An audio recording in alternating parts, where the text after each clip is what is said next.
ألا بذكر الله تطمئن القلوب. وقال النبي صلى الله تعالى عليه وسلم: من كذب علي متعمدا فليتبوأ مقعده من النار، أو كما قال النبي صلى الله تعالى عليه وسلم: رب اشرح لي صدري ويسر لي أمري واحلل عقدة من لساني يفقهوا قولي. اللهم صل على محمد وعلى آل محمد كما صليت على إبراهيم وعلى آل إبراهيم إنك حميد مجيد.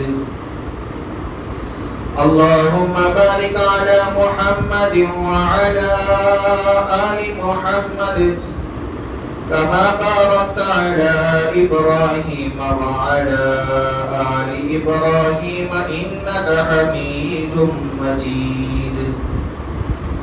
يا رب صل وسلم دائما أبدا على حبيبك خير الخلق كلهم.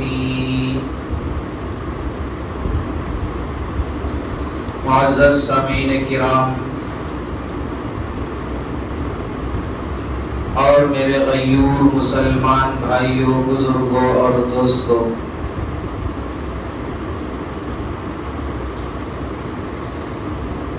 سفر المظفر کا مہینہ چل رہا ہے۔ اسلامی مہینے کے لحاظ سے یہ مہینہ دوسرا مہینہ ہے۔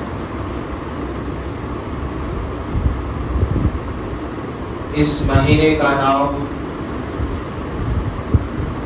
سفر کیوں رکھا گیا ہے؟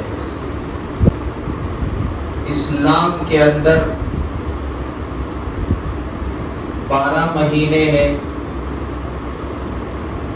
پورے سال کے 12 مہینے میں 4 مہینے اشہر حرم کہلاتے ہیں، حرمت والے مہینے، عظمت والے مہینے۔ اور ان 4 مہینوں کے اندر کوئی قتل غارت گیری نہیں ہوتی تھی۔ عرب لوگ طاقتور ہوتے تھے اور 12 مہینے میں جو 4 مہینے اشہر حرم کہلاتے ہیں، 3 مہینے لگاتار ہیں: ذی القعدہ، ذی الحجہ اور محرم الحرام کا مہینہ۔ لگاتار 3 مہینے کوئی لڑائی نہیں ہوتی تھی، کوئی قتل نہیں کیا کرتے تھے، کوئی جھگڑے نہیں ہوتے تھے، اور یہ اپنے آپ کو قابو میں رکھے ہوئے ہوتے تھے۔ سفر کا مہینہ آتا تو سارے کے سارے لوگ اپنے گھروں سے نکل جاتے، لڑائیاں شروع ہو جاتی تھی اور سب لوگ اپنے گھر چھوڑ کر نکل جاتے تھے، تو سارے گھر خالی ہو جاتے تھے۔ اس لیے اس مہینے کو سفر نام رکھا گیا۔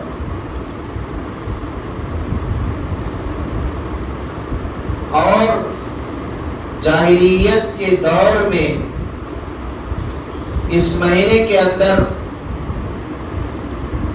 بہت سارے خرافات لوگوں کے اندر پائی جاتی تھی، اور عرب حضرات جاہلیت کے زمانے کے اندر ان کے اندر بہت ساری خرافات پائی جاتی تھی۔ ان میں سے ایک یہ تھی کہ وہ لوگ شرک کے اندر پھنسے ہوئے تھے اور نفع اور نقصان کو چیزوں کے ساتھ اس طرح جوڑا کرتے تھے، اور ان کے رواج ایسے تھے، جب کوئی سفر میں نکلتا تو فال نکال کر نکلتا تھا، تو کوئی سفر میں نکل رہا ہوتا تو وہ ایک پرندہ لیتا، اس کو اڑاتا اور یہ گمان کرتا کہ اگر یہ پرندہ اڑ کر سیدھی طرف گیا تو میرا سفر اچھا ہوگا، اگر یہ پرندہ بائیں طرف گیا تو میرا سفر خیر اس کے اندر نہیں ہوگی، اور وہ یہ خیال کرتا کہ یہ فال نکال کر جانا یہ ضروری ہے، اس سے معلوم ہوتا ہے سفر کے اندر خیر ہے یا نہیں ہے، تو اس لحاظ سے یہ فال نکالا کرتے تھے۔ اللہ کے نبی صلی اللہ علیہ وسلم نے ان تمام چیزوں سے منع فرمایا اور اس بات کا درس دیا، وَإِن يَمْسَسْكَ اللَّهُ بِضُرٍّ فَلَا كَاشِفَ لَهُ، قرآنی آیات کے ذریعے سے امت کو سمجھایا کہ دیکھو، اگر اللہ رب العزت تمہارے ساتھ کوئی نقصان پہنچانا چاہے، اگر اللہ کی ذات تمہیں کوئی نقصان پہنچانا چاہے تو پوری دنیا مل کر اس نقصان کو ہٹا نہیں سکتی، اس نقصان سے تمہیں بچا نہیں سکتی۔ آگے فرمایا اللہ رب العزت نے وَإِن يَمْسَسْكَ بِخَيْرٍ، اگر اللہ رب العزت کسی بھلائی کا ارادہ تمہارے ساتھ چاہتے ہیں، کسی خیر کا ارادہ تمہارے ساتھ چاہتے ہیں، کوئی اچھا ارادہ تمہارے ساتھ چاہتے ہیں، تو اللہ رب العزت کی ذات ہر چیز پر قادر ہے۔ اور اللہ کے نبی صلی اللہ علیہ وسلم نے امت کو یہ بتلایا کہ لا عدوى ولا طیرہ ولا حامۃ ولا سفر، اور اللہ کے نبی صلی اللہ علیہ وسلم نے یہ سبق دیا ہے کہ دیکھو، کسی انسان کو کوئی بیماری لاحق ہوتی ہے تو وہ بیماری کسی اور کو لگ نہیں جاتی، ہاں اس وقت جب اللہ رب العزت چاہے تو یہ ہو سکتا ہے، لیکن اللہ کے چاہے بغیر کوئی بیماری کسی کو نہیں لگتی۔ اللہ کے نبی صلی اللہ علیہ وسلم نے امت کو سمجھایا، جو خرابیاں امت کے اندر تھیں ان خرابیوں کو دور کی، اور بتلایا کہ دیکھو تمہارا یہ وہم، تمہارا یہ خیال، تمہارا یہ گمان یہ غلط ہے، اس لیے کہ کرنے والی ذات، نفع پہنچانے والی ذات، نقصان پہنچانے والی ذات وہ صرف اللہ رب العزت کی ہے، اللہ کے علاوہ کوئی کسی کو نقصان نہیں پہنچا سکتے، اللہ کے علاوہ کوئی کسی کو نفع نہیں پہنچا سکتے۔ تو یہ ایمان والے کے لیے یہ عقیدہ یہ ضروری ہے، ایمان والے کے لیے یہ یقین ضروری ہے، ایمان والے کے لیے چاہیے کہ یہ توکل اللہ کی ذات پر ہو، یہ بھروسہ اللہ کی ذات پر۔ اور نبی علیہ السلام نے فرمایا کہ فال کوئی چیز نہیں ہے، کوئی پرندہ بھی منحوس نہیں ہے، اور نبی علیہ السلام نے امت کے سبق دیا کہ کوئی مہینے کے ساتھ نحوست کو نہیں جوڑا جا سکتا، کسی دن کے ساتھ نحوست کو جوڑا نہیں جا سکتا۔ ہم دیکھتے ہیں کہ آج یہ خرافات، یہ طرح طرح کے توہمات ہمارے معاشرے کے اندر بہت زیادہ پھیلی ہوئی ہیں۔ جیسے دور جاہلیت کے اندر یہ خرافات تھے، اس طرح کے خرافات آج ہمارے گھروں کے اندر، ہمارے محلے کے اندر اور آج ہمارے معاشرے کے اندر آئی ہوئی ہیں۔ آج کل بہت سارے مسلمان بھی ایسے ہیں جیسے کہ عرب حضرات دور جاہلیت کے اندر سفر میں نکلنے سے پہلے فال نکالا کرتے تھے، آج مسلمان بھی سفر میں نکلتے وقت یہ کہتا ہے کہ اماں آپ تو میں سفر میں نکل رہا ہوں تو سامنے آ جانا، تیرا چہرہ دیکھ کر میں جاؤں گا تو سامنے آئے گی تو میرا سفر اچھا نکلے گا۔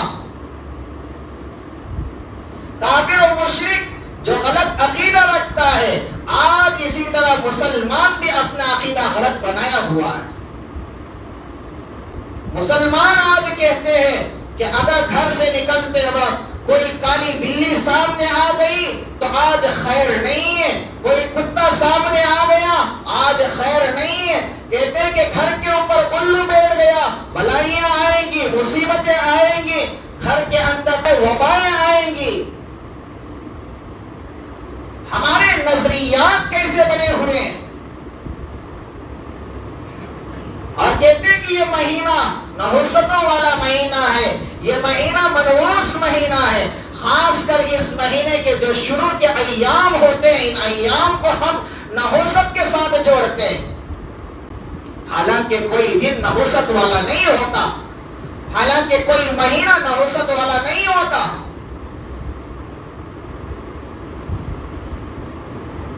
یہ ایمان کی کمزوری ہے۔ جب ایمان کمزور ہوتا ہے تو ہمارا یقین اسباب پر چلا جاتا ہے، مسبب الاسباب پر ہمارا یقین نہیں ہوتا۔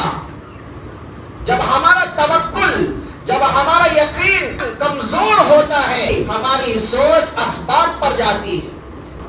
حضرت ام شریک رضی اللہ تعالی عنہا ابو جہل کی مانتی ہیں، ایمان لے کر آئی۔ ابو جہل نے ایمان لانے کی وجہ سے طرح طرح کی تکلیفیں دی۔ ایک وقت وزندار چیز سے سر کے اوپر اتنی زور سے ایک مار مارا کہ جس کی وجہ سے آنکھوں کی بینائی چلی گئی۔ ابو جہل کہنے لگا کہ ام شریک دیکھ، تو نے اپنا مذہب چھوڑ دیا، اپنا دین چھوڑ دیا، اسلام قبول کر لیا، جس کی بدولت لات اور عزا نے، ہمارے معبودوں نے تیرے آنکھوں کی بینائی چھین لی ہے، نعوذ باللہ۔ اگر تو اپنے مذہب واپس آتی ہے، اپنا مذہب پھر سے قبول کر لیتی ہے، تو ہمارے لات اور عزا یہ معبود تمہاری بینائی واپس کر دیں گے۔ ام شریک رضی اللہ تعالی عنہا اللہ کی ذات پر ایمان لائی ہوئی تھی، اللہ کے نبی صلی اللہ علیہ وسلم کے دست مبارک پر ایمان لائی ہوئی تھی۔ ان کے رگ رگ کے اندر، خون کے قطرے قطرے کے اندر ایمان بسا ہوا تھا۔ وہ رویا کرتی تھی، اللہ سے التجا کرتی تھی، اللہ سے دعائیں مانگا کرتی تھی کہ اے اللہ یہ دشمن، اے اللہ یہ باغی یہ کہتا ہے کہ آنکھوں کی بینائی یہ لات اور عزا اور یہ پتھر کے بنے ہوئے بت دیتے ہیں، اے اللہ میرا ایمان تو تیری ذات پر ہے، اے اللہ میرا ایمان تو تیری ذات پر ہے، اے اللہ میں تجھ پر بھروسہ کرتی ہوں، اے اللہ میرا یہ عقیدہ ہے، اے اللہ آنکھوں کی روشنائی آپ ہی دیتے ہیں، آنکھوں کی روشنائی آپ ہی چھین لیتے ہیں، بصارت آپ ہی دیتے ہیں اور اندھا آپ ہی بناتے ہیں، آپ کے علاوہ کوئی روشنی دے نہیں سکتا، آپ کے علاوہ کوئی روشنی چھین نہیں سکتا، اے اللہ تو میری آنکھوں کی بینائی بس اس لیے واپس کر دے تاکہ ان لوگوں کو معلوم ہو جائے کہ آنکھوں کی بینائی دینے والی ذات اللہ کی ذات ہے، یہ معبود آنکھوں کی بینائی نہیں دے سکتے۔ رو رو کر اللہ سے دعائیں مانگا کرتے۔ ابو جہل کہتا تھا کہ اپنا پرانا مذہب قبول کر لے، ہماری یہ معبود تمہاری آنکھوں کی بینائی واپس کر دے۔ آج کل ایسے حالات بہت سارے مسلمانوں پر بھی آتے ہیں اور بہت سارے مسلمان بیچارے جب نماز کو آنے لگتے ہیں، دین کو سمجھنے لگتے ہیں، شریعت کو سمجھنے کی کوشش کرتے ہیں کہ دوست یہ کہتے ہیں کہ دیکھ تیرا کاروبار بہت اچھا چلا کرتا تھا، جب سے نماز کو جانے لگا تیرا کاروبار ٹھپ پڑ گیا، گھر کے اندر سکون سے رہا کرتا تھا، مسجد مسجد کو جب سے جانے لگا گھر کے اندر لڑائیاں چالو ہو گئی. چہرے پر داڑھی نہیں تھی, چہرے پر داڑھی رکھا تو نوکری سے نکال دیا گیا. طرح طرح کے خیالات, طرح طرح کی افواہیں اس کے ذہن کے اندر بھر دی جاتی ہے. یہ وقت ہوتا ہے ایک مومن کا, اللہ یہ دیکھنا چاہتے ہیں کیا یہ اس پر مکمل طور پر کھڑتا ہے یا پھسل جاتا ہے. اللہ اس وقت دیکھنا چاہتے ہیں کہ حالات میں تیرے اوپر لے کر آ رہا ہوں, لیکن ان حالات پر کیا تو مکمل طور پر جمع رہتا ہے یا پھسل جاتا ہے. اللہ دیکھنا چاہتے ہیں. اگر مومن بندہ اس وقت مکمل طور پر اللہ کی ذات پر بھروسہ کرتے ہوئے کھڑا ہو جاتا ہے, اللہ رب العزت اس کے لیے راستے فراہم کر دیتے ہیں, اس کے لیے راستے کھول دیتے ہیں.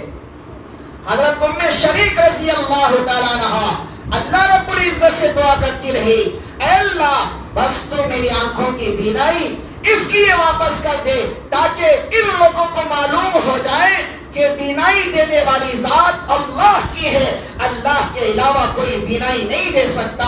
بینائی چھیننے والی ذات بھی صرف اللہ کی ہے, اللہ کے علاوہ کوئی بینائی چھین نہیں سکتا.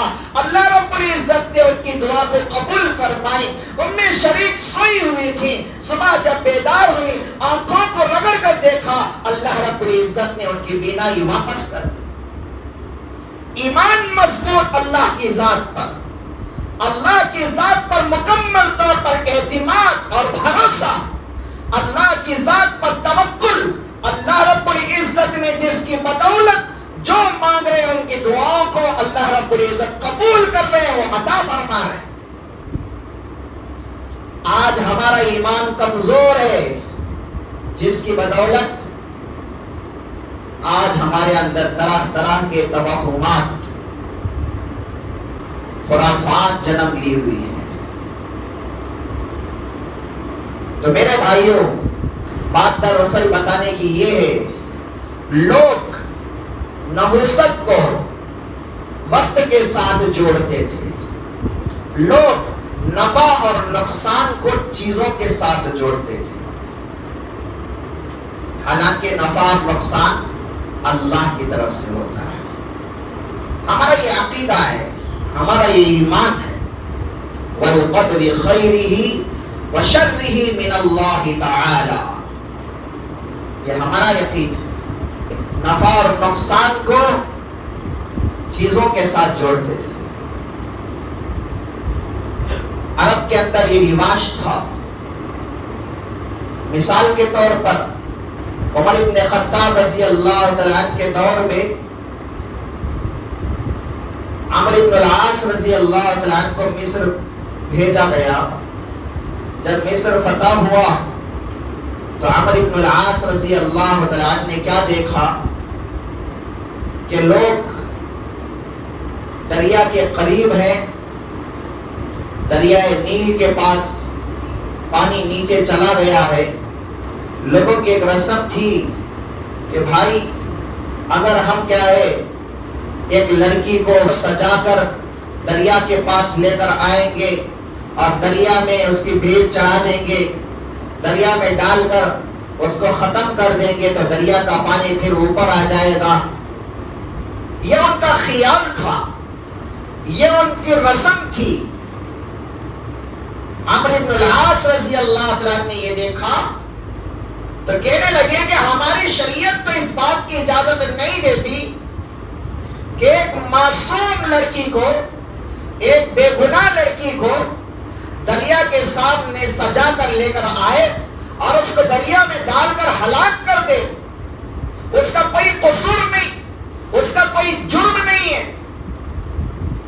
چلو خیر, عمر رضی اللہ تعالیٰ عنہ سے پوچھ لیتے ہیں. عمر رضی اللہ تعالیٰ عنہ کی طرف خط لکھا تو عمر رضی اللہ تعالیٰ عنہ نے فرمایا بہت اچھا ہوا کہ آپ نے اس کو روکا ہے. عمر رضی اللہ تعالیٰ عنہ نے یہ خط لکھا دریائے نیل کے نام. اس خط کا مضمون یہ تھا, حضرت عمر رضی اللہ تعالیٰ نے فرمایا کہ اے دریا, اگر تو اپنی طرف سے چل رہی ہے تو آج کے بعد سے مت چل. اگر تو اس خدائے قہار کی طرف سے چل رہی ہے, اس خدا کو جاری کر دے. یہ دریائے نیل کے نام خط تھا اور حضرت عمرو بن العاص رضی اللہ تعالی عنہ کو عمر رضی اللہ تعالی عنہ نے فرمایا کہ یہ خط دریا کے پاس لے جاؤ, دریا کے اندر ڈال دو.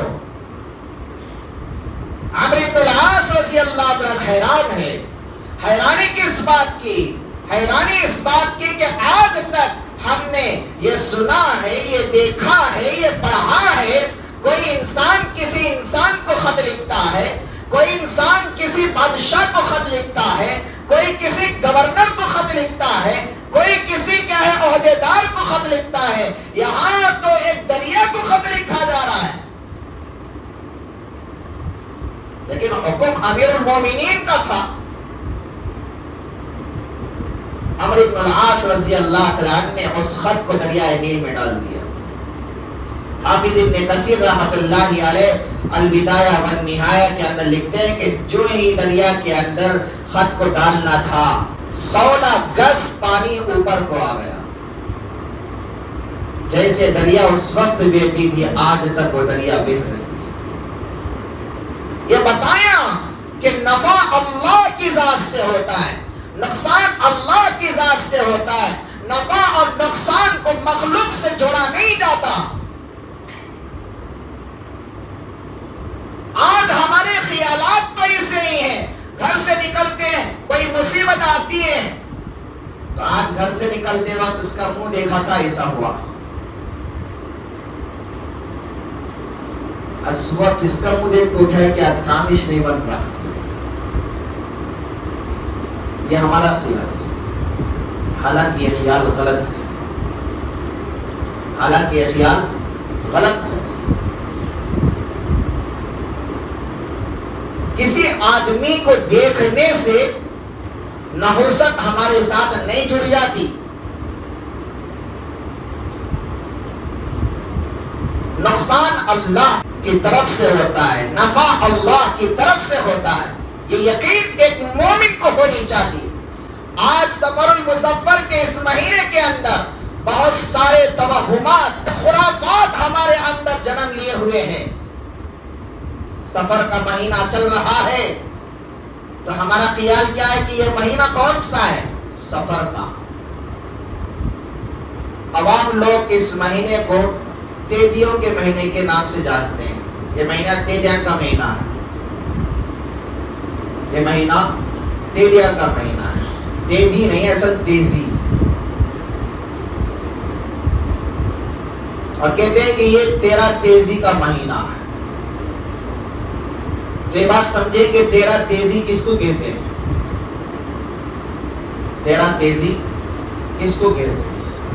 لوگ کہتے ہیں کہ بھائی یہ تیرا تیزی کا مہینہ ہے اور اس مہینے کے اندر اللہ کے نبی صلی اللہ علیہ وسلم سخت بیمار ہوئے, 13 دن تک بیمار رہے,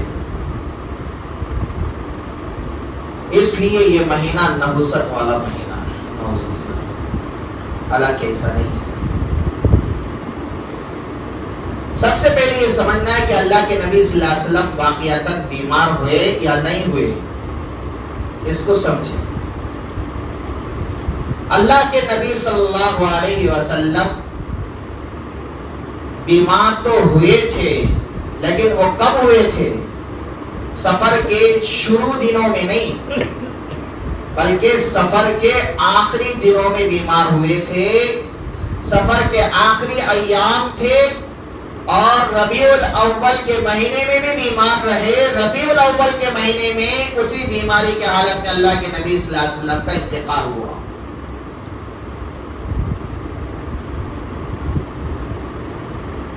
لیکن آج یہ بات پھیلی ہوئی ہے ہمارے اندر, یہ بسی ہوئی ہے یہ بات. ہمارا یہ خیال ہے کہ اللہ کے نبی صلی اللہ علیہ وسلم سفر کے شروع کے 13 دن بیمار ہوئے. اس کی کوئی حقیقت نہیں ہے, یہ بات غلط ہے. شروع دنوں میں اللہ کے نبی صلی اللہ علیہ وسلم بیمار نہیں ہوئے تھے. چلو خیر, ایک بات تو سمجھ میں آئی کہ بھائی اللہ کے نبی صلی اللہ علیہ وسلم بیمار ہوئے تھے, سفر کے آخری دن تھے. اور بعض محدثین نے یہ بات لکھی ہے کہ سفر کے آخری چاشمے کو بیمار ہوئے اور شروع کے ایام ربیع الاول کے بیمار رہے اور ربیع الاول کے مہینے میں اللہ کے نبی صلی اللہ علیہ وسلم دنیا سے پردہ فرما گئے. اور ایک بات یہ بھی مشہور ہے کہ اللہ کے نبی صلی اللہ علیہ وسلم بیمار ہوئے اور اس مہینے کے آخری چاشمے کو صحتیاب ہو گئے.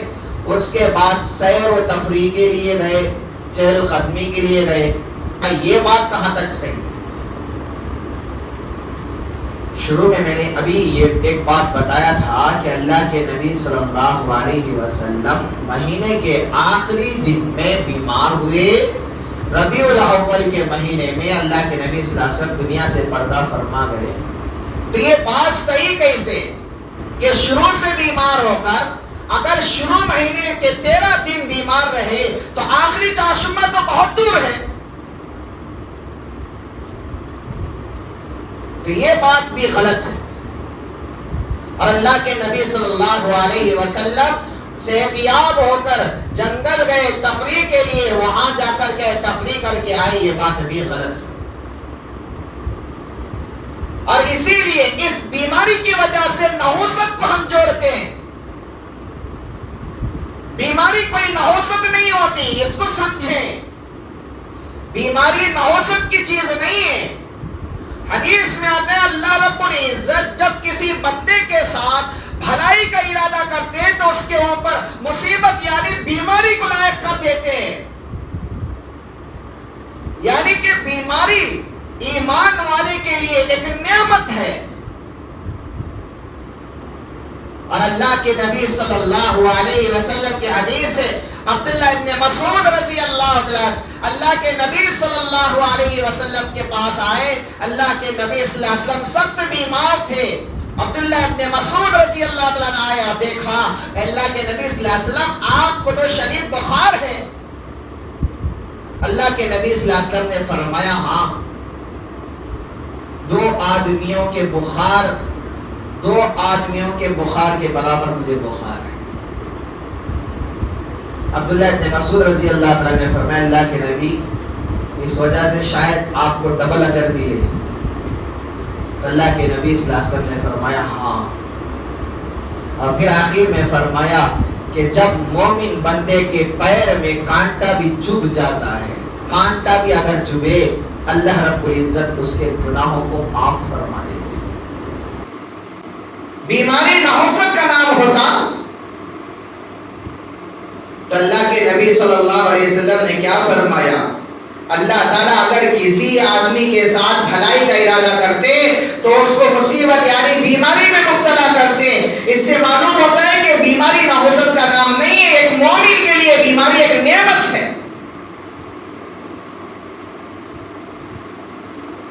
اور اللہ کے نبی صلی اللہ علیہ وسلم اس مہینے کے اندر بیمار ہوئے اور ربیع الاول کے مہینے کے اندر انتقال ہوئے.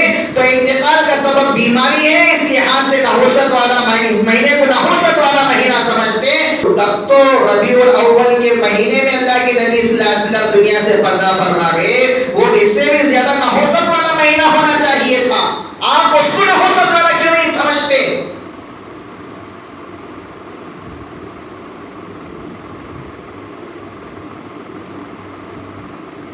کوئی مہینہ نحوست والا نہیں ہے, کوئی دن نحوست والا نہیں ہے, کوئی وقت نحوست والا نہیں ہے. اور ہم نے جو چیز ہمارے ذہن میں آئی ہم نے اس کو دین سمجھ لیا, اس کو ہم نے شریعت سمجھ لیا.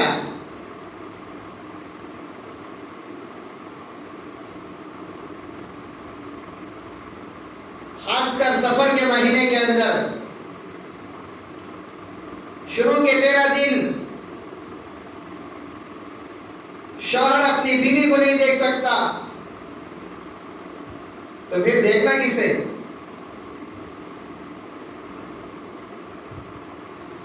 اسے دیکھنا بھی نہیں, اس سے ملنا بھی نہیں, ویڈیو کال بھی نہیں. سسرال کے یہاں جا کر چھوڑ کر آ جاتے ہیں. محرم کے مہینے کے اندر 10 دن میاں بیوی سے نہیں ملنا. کیوں بھائی؟ محبت ختم ہو جائے گی. سفر کے مہینے میں 13 دن نہیں ملنا. کیوں بھائی؟ محبت ختم ہو جائے گی. اور 13 دن جب دور رہے، اب 13 دن کے بعد پھر اس کو بلا کر لاؤ اور پھر گھمانے کے لیے ٹور پر لے کر جاتے۔ یہ ساری کی ساری رسومات ہم نے گڑھ لیے ہیں، اور آخری چاشومہ آتا ہے، کہتے ہیں کہ آخری چاشومہ، پوچھتے مولوی صاحب آخری چاشومہ کب آئے گا؟ کیوں بھائی؟ گھاس کھودنا ہے۔ گھاس کھودنے کے لیے سفر کے مہینے میں آخری چاشومے کا انتظار پہلے شروع مہینے ہی سے کرتے ہیں۔ گھاس کھودنے پر کیا ملے گا؟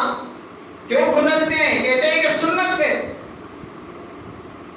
سفر کے آخری چاشومے کو اللہ کے نبی صلی اللہ علیہ وسلم گھاس کھود لیتے، صحت یاب ہو کر، تو یہ سنت ہے، اس لیے ہم گھاس کھودنے کے لیے جا رہے ہیں، اس لیے ہمیں گھاس کھودنا ہے۔ چہرے پر داڑھی رکھنے کی توفیق نہیں ہے، سر پر ٹوپی پہننے کی توفیق نہیں ہے، لباس کو سنت طریقے پر لانے کی فکر نہیں ہے، اور یہاں پر گھاس کھودنے کے لیے سنت ادا کرنے کی فکر ہے۔ کہاں سے آپ نے لا لیا ہے کہ گھاس کھودنا سفر کے آخری چاشومے کو سنت ہے؟ کس حدیث سے آپ نے لے کر آیا ہے؟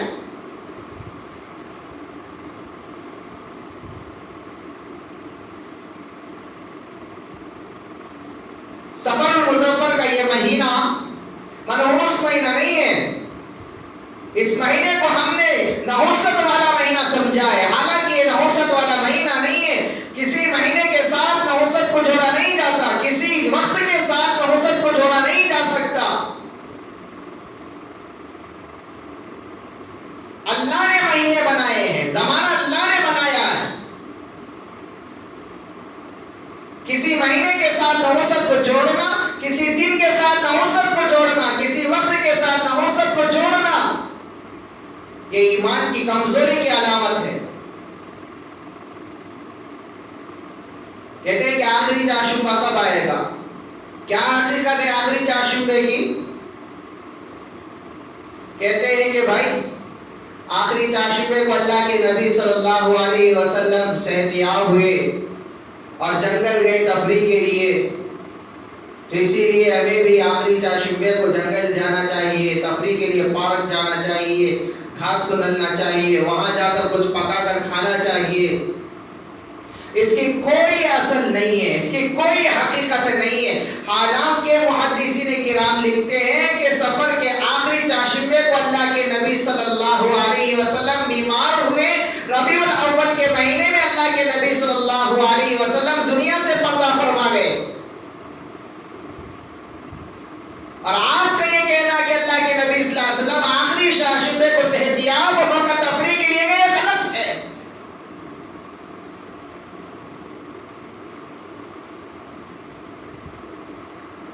تو اس لیے ہمیں چاہیے کہ ہم سب سے پہلے علماء سے ہمارا تعلق ہو، دین سے ہمارا لگاؤ ہو، دین کی فکر ہمارے اندر ہو، اسلامی تعلیمات کی معلومات کی ہمارے اندر فکر ہو، علماء کی صحبت میں رہ کر علماء سے ہم سیکھیں کہ دین کیا ہے، ایک ایک سنت کو ہم سمجھیں اور سنت کو اپنی زندگی میں لانے کی کوشش کریں کہ خرافات، بدعات، رسومات جو ہے اس کو ختم کریں۔